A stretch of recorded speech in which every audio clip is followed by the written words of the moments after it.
বিধ্বংসী ঝড়ে লন্ডভন্ড তুফানগঞ্জ নাককাটিগাছ গ্রাম পঞ্চায়েত এলাকার বিস্তীর্ণ এলাকা। ঘরের নিচে চাপা পড়ে আহত বেশ কয়েকজন, তারা তুফানগঞ্জ হাসপাতালে চিকিৎসাধীন। গাছ ও ইলেকট্রিক পোল রাস্তার উপরে পড়ে তুফানগঞ্জ বালাভূত রাজ্য সড়ক অবরুদ্ধ। নাককাটিগাছ গ্রাম পঞ্চায়েত এলাকায় ঝড়ে প্রচুর বাড়ির ক্ষয়ক্ষতি হয়েছে বলে জানা যায় স্থানীয় সূত্রে। ঝড়ে নাককাটি গ্রাম পঞ্চায়েত এলাকায় কতটা ক্ষয়ক্ষতি হয়েছে কি দেখলেন? অন্তত কমপক্ষে 500 বাড়ি ক্ষতি হয়ে গেছে। 500 বাড়ি ক্ষতি হয়েছে এবং প্রত্যেকটা বাড়িতে এমন অসুস্থতা বা মৃত্যু অবস্থা পর্যন্ত আছে, হসপিটালে আছে 2-3 জন।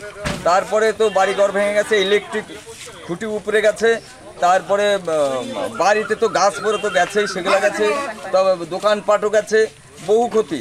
সে ক্ষতির পরিমাণটা ঠিক বলতে পারবো না ঠিকই, কিন্তু 500-700 বাড়িতে গেছে, এর মধ্যে কোনো কথা নেই, তারও বেশি হতে হয়েছে। রাস্তা অবরুদ্ধ হয়ে রয়েছে, রাস্তা এদিকে বেলাবুদ্ধ যে রাস্তা, সে রাস্তা অবরোধ হয়েছে। সে গাছ পরে বিরাট অবস্থা, গাছ না সরলে রাস্তার মানুষ যেতেই পারছে না, সব রাস্তা বন্ধ। এদিকে আবার দোকানপাট আছে, তারপরে ইলেকট্রিক খুঁটি, এখানে যে লাইটিং আছে, সোলার লাইট ছিল, সে সমস্ত কিছু উপরে গেছে। এগুলো সব মানুষের খুব অসুবিধা, এখানে যাতায়াতের কোনো ব্যবস্থাই নেই। যানবাহন ব্যাহত, যানবাহন তো চলাচলই করতে পারছে না, যানবাহন মানুষজন যে যাতায়াত করবে, বাজারঘাট করবে, সমস্ত কিছু বন্ধ হয়ে গেছে। এখানে প্রশাসনের আধিকারিকরা কেউ আসছিল? প্রশাসনের আধিকারিকরা এই পর্যন্ত এসে পৌঁছায় নাই।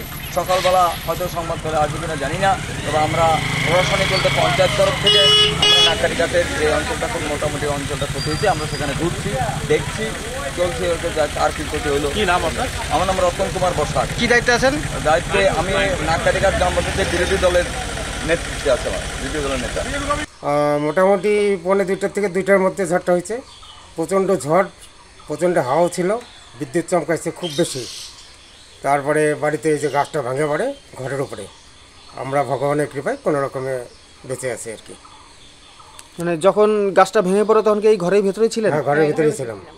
তারপরে কীভাবে বের হলেন? তারপরে 2টা দরজা আছে, একটা দরজা বন্ধ ছিল, আর একটা দিয়ে বেরিয়ে অন্য ঘরে ঢুকছি।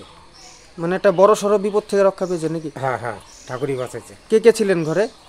এই আমি, আমার স্ত্রী আর ছেলে। পরবর্তীতে কীভাবে বেরিয়ে আসেন?